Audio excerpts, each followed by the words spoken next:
협상은 철저하게 목표 지향적인 커뮤니케이션입니다. 근데 우리나라 사람들이 이제 목표가 막연해요. 부동산을 매도하러 가는 상황이다. 막연하게 가는 건 거죠. 오늘 최대한 비싸게 팔아봐야지. 근데 상대방이 그렇게 호락호락하지 않거든요. 유교 문화권에서는 일단은 상대방 이야기를 들어보겠다. 근데 들어보다 낚이는 경우들이 너무 많죠. 구독자 여러분 반갑습니다. 오늘은 대한민국 최고의 협상가 혹은 협상 선생님, 협상 바이블을 쓰신 류재현 변호사님을 모셨고요. 제 인생도 돌아보니까 되게 중요한 구간들의 협상 전략, 그렇죠. 그런 것들이 그때는 모르고 했었는데 이건 되게 중요한 의사결정이 되는 생각을 많이 했던 것 같고, 저도 트레이더를 한 7년 정도 하다 보니까 눈앞에 보이는 모든 가격이 사실은 시장이 제시한 그렇죠. 하나의 협상 가격이란 말이죠. 그런 협상 훈련을 되게 많이 했었는데 그 체계화를 잘 못했었던 것 같아요. 기본적으로 우리나라에서는 협상을 배우지 않기 때문에, 맞아요. 그래서 여러 가지 어떤 문화적 백그라운드, 교육적 백그라운드 때문에 우리는 협상을 체계적으로 배워본 적이 없는 건 거죠. 네. 맨날 본능적으로 협상을 하고 나니까 끝나고 나서 이제 찜찜한 마음이 들어요. 맨날 손해 보는 것 같지? 그렇게 찜찜해. 난 맨날 협상만 하면 퍼주는 것 같지? 결과에 대해서도 이게 만족스럽지도 않고.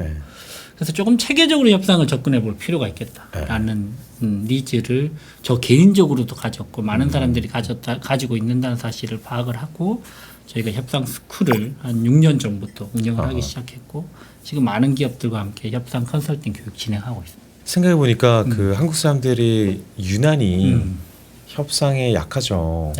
강요된 선택지 자체를 수용해야 되는 입장이 워낙 많았었고, 문화적으로도 우리는 이제 유교 문화권이었기 때문에 A와 B가 서로 거래를 한다, 이런 개념 자체가 익숙하지는 않아요. 여러분들 한번 생각을 해보시죠.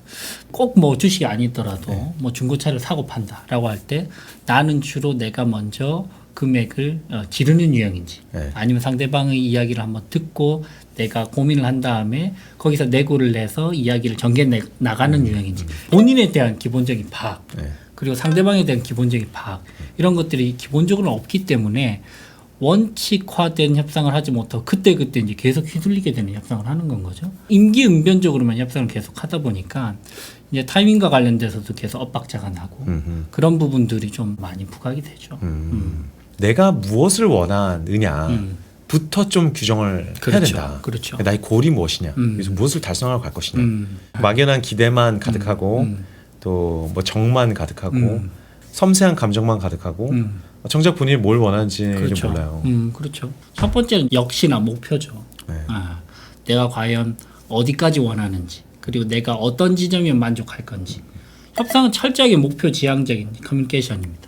서로 커뮤니케이션을 통해서 내가 원하는 것을 얻고자 하는 그 지점에 대한 수치화된 목표가 필요하다는 것이죠. 근데 우리나라 사람들이 이제 목표가 막연해요. 부동산을 매도하러 가는 상황이다. 막연하게 가는 건 거죠. 오늘 최대한 비싸게 팔아봐야지. 근데 상대방이 그렇게 호락호락하지 않거든요. 10억이 넘는 그런 부동산을 사고 파는데 상대방이 깎으려고 만반의 준비를 하고 오거든요. 그러면 이제 밀리기 시작하는 건 거죠. 근데 본인이 어디까지 밀려야 된다는 그 선도 없는 건 거지. 그러면 이제 계속 밀리는 본인을 발견하게 된다면 이거는 목표치가 기본적으로는 명확하게 세팅이 안 됐다는 것이죠. 목표를 설정할 때는 두 가지가 반드시 수치화되어야 됩니다. 첫 번째는 내가 원하는 지점은 도대체 얼마인지, 두 번째는 상대방이 생각보다 그렇게 쉽지 않게 나올 텐데 상대방이 밀어붙였을 때 내가 양보를 해줄 수 있는 마지노선은 어디인지, 이 두 가지가 명확하게 수치화가 되면 좀 더 단단하게 이제 협상을 할 수 있는 건 거죠. 목표는 반드시 수치화돼야 된다. 목표가 수치화되지 않은 사람들이 전형적으로 하는 패턴이 협상 테이블에서 스스로 이제 계속 타협을 하는 거죠. 생각보다 강하게 나와. 한두 번 협상해 본 사람이 아니야. 나는 목표가 막연했어.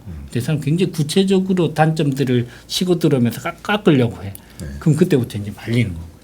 말렸을 때도 사실은 내가 이 점 이하로 떨어지면 내가 이 협상 테이블에서 일어나겠다라는 점이 있으면은 그렇게까지 밀리지 않는데, 그 점도 없으면 이제 계속 밀리게 되는 거죠.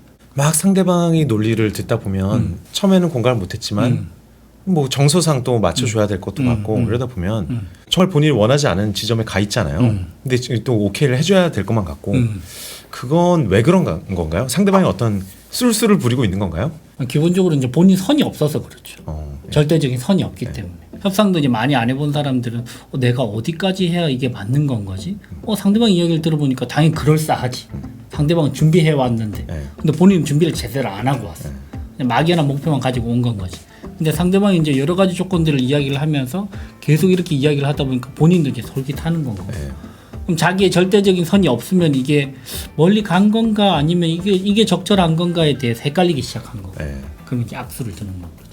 가장 많이 하는 협상이 사실은 연봉 협상이거나 취업 이직 협상일 텐데 그럴 때 자기 숫자를 굉장히 구체적으로 써간다거나 그렇죠. 뭐 그런 게 중요하다는 말씀이시죠? 그 중요하죠. 기본적으로. 기본적으로 이제 업계에서 어느 정도 수준인지는 당연히 알아야 되겠죠. 예를 들면 이제 가장 전형적으로 비교하는 케이스는 본인이 받았던 연봉의 몇 프로 정도를 희망 연봉으로 지를 것인가, 이게 이제 첫 번째 기준이죠. 보통은 일반적으로는 뭐 물가 상승률을 생각을 했을 때 5%는 그냥 시간만 지나면 흐른다고 생각을 하기 때문에 일반적인 레인지는 한 10에서 15% 정도를 지른단 말이죠. 근데 20% 이상을 지르려면 업계에서도 생각보다 지르네 이놈이.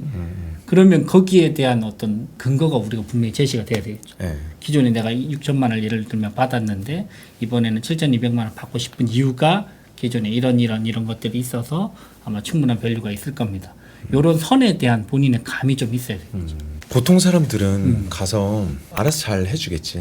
정성을 한번 보겠다. 가만히 앉아 있다가 오잖아요. 정성을 회사 측이 정성을 한번 보겠다. 나를 어느 정도로 생각하는지 한번 간이나 보겠다. 그렇죠. 나를 한번 감동시켜봐. 근데 그러다가 되게 실망하고 돌아서는. 그죠. 그런 것 때문에 그 감정 상하시는 분들도 많이 본 것 같고요. 그렇죠. 근데 그게 별로 좋은 전략은 아니거든. 그죠. 우리나라 사람들의 협상의 습관이 그겁니다. 일단 한번 들어보겠다. 유교 문화권에서는 일단은 상대방 이야기를 들어보겠다. 근데 들어보다 낚이는 경우들이 너무 많죠. 심리학에서도 협상학에서도 앵커링 이펙트라는 게 있죠. 앵커를 딱 건다. 이 거는 행위 자체가 사실은 나와 상대방을 심리적으로 굉장히 뒤흔들거든요. 이게 협상가 혹은 사기꾼 혹은 처음 가보는 시장에서 당하는 이제 소위 기술이죠. 그렇죠. 협상 기술이지. 전형적으로 앵커링 이펙트를 가장 절묘하게 쓰는 분이 도널드 트럼프 대통령이에요. The Art of the Deal이라는 책을 쓰셨죠. 근데 그분은 한미 방위 분담금 협상과 관련돼서 연간 인상률이 그분이 얼마 질렀을까요? 500% 질렀습니다. 그러니까 앵커를 50% 지르는 게 아니고 500% 지르는 거죠. 그러고 나면 처음에는 이제 이런 생각이 들어요. 미친놈 아니야? 이런 생각이 기본적으로 드는 건 거죠. 근데 진짜 진심으로 다해서 500%인 이유에 대해서 거품 물고 만약에 상대방이 이야기를 하기 시작하면 겁이 나기 시작해요. 그러면서 상대방 이야기를 들어보면 꽤 그중에 설득력 있는 것도 있다고 들리는 건 거죠. 그리고 나면 이제 게임이 어떻게 되느냐. 30에서 50 사이가 아니고 30에서 500 사이가 되는 거거든요. 그러면 이제 우리 실무 담당자는 이런 생각을 하게 됩니다. 야씨 잘못하다 200% 해도 잘하는 게임이 되겠는데. 앵커링 이펙트가 사실 양쪽에 미치는 심리적인 압박감 생각보다 어마무시하다는 것이죠. 어느 수준으로 먼저 앵커링 이펙트 선빵을 딱 날릴 것인지, 그리고 만약에 선빵을 맞았다면 나는 어떻게 대처할 것인지, 이런 부분들을 전략적으로 생각을 해봐야 돼요. 우리나라 사람들은 겸손해, 협상에 있어서. 도널드 트럼프 같이 걸라는 이야기는 아니지만 적어도 우리는 예상을 해야 되는 거죠. 저 사람도 나도 서로 선수들이다. 그러면 저 사람이 절대로 예스를 한 번에 하지는 않을 것이다. 적어도 한두 번은 저 사람 분명 태클 걸 거야. 한두 번은 깎이겠지? 그러면 우리가 첫 앵커 지점은 어떤 지점에 거는 것이 향후에 내 목표점을 생각했을 때 적절할지에 대한 전략적인 선택이 좀 필요한 것이죠. 그렇지 않으면 너무 겸손하게 해서 나는 딱 100만큼 받고 싶은데 100을 이야기를 했어. 상대방이 그냥 가만히 안 있거든.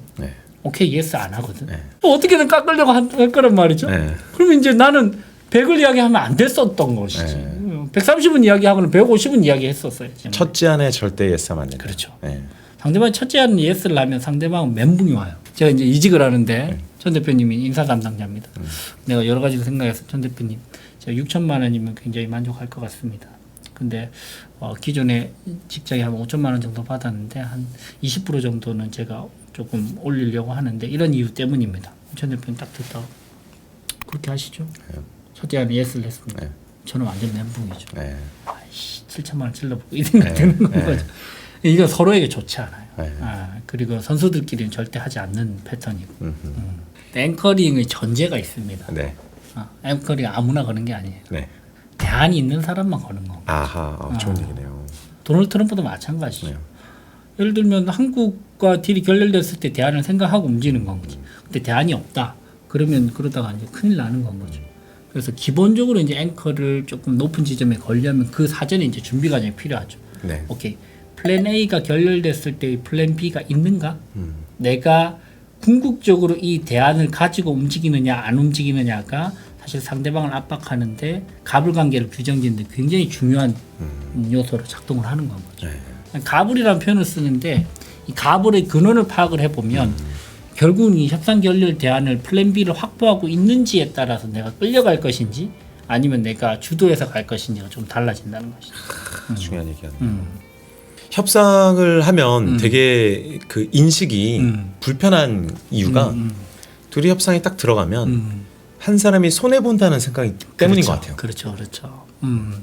협상의 기본적인 구도를 어떻게 정할 것인가의 문제고 네. 가장 중요한 문제 중에 한 개인데 기본적으로 우리나라 사람들이 협상과 관련돼서 생각하는 가장 큰 선입견은 협상은 전쟁이다. 내가 이기든 상대방이 이기든 누군가는 이겨야 된다라고 접근하면은 그 감정이 사실은 격해지게 되고 네. 그러면 이제 감정 싸움이 되고 그러면서 이제 협상이 결렬되는 것이죠. 네. 기본적으로 이제 어투도 그렇고 상대방을 생각하는 구도도 그렇고 결국은 상대방은 나와 협상과 관련돼서 하나의 공통된 문제를 해결하는 프로블럼 솔버다라는 개념으로 접근하면 비교적 마음이 편합니다. 이건 이제 예슬 이끌어낸 협상법이라는 책에 나오는 개념인데 결국은 협상 테이블에 앉았다는 그 상황은 나도 상대방도 공통으로 풀고 싶은 문제가 분명히 있다는 거고 나도 상대방도 적대적으로 접근하는 것이 아니고 오케이 이 문제를 같이 머리를 굴려서 잘 한번 풀어봅시다. 이 개념으로 접근하는 것이고 이야기를 할 때도 어투도 이제 달라져야 돼요. 연봉협상을 할 때도 어투를 철저히 이제 개인적인 관점에서만 이야기를 하면 대표님들이나 인사 담당자들 거부 반응이 있을 수밖에 없어요. 이 새끼 되게 이기적이네. 지금 코로나 상황에서 이렇게 힘든데 지 연봉만 생각을 하고 있냐. 야, 이렇게 생각을 할 수 있다는 거거든요. 근데 어투가 좀 바뀌어야 되는 거예요. 네. 기본적으로 이제 나도 상대방도 서로 만족하기 위해서 이게 필요하다는 어투. 예를 들면 이런 건 거죠. 제가 1년 동안 굉장히 열심히 일해 왔는데 지금 상황에서 제 개인적으로 조금 매너리즘에 빠지고 슬럼프도 조금 겪고 있는 그런 현실적인 고민이 있습니다. 내년에 조금 더 어떻게 하면 제가 좀 밸류를 회사에 더 제공을 하고 회사에 더 도움이 될 수 있을까를 고민을 해봤더니 이런 부분들에 있어서 조금 개선되면 개인적으로도 모티베이션 많이 될 것 같고 회사 측면에서도 훨씬 더 도움이 될 것 같습니다. 사실 이렇게 이야기하면 이제 구도는 달라지거든요. 그렇죠. 서로가 같이 원하는 지점을 빠르게 파악해서 그거에 대해서 언급을 하면 나랑 너랑 같이 배를 타고 가는구나.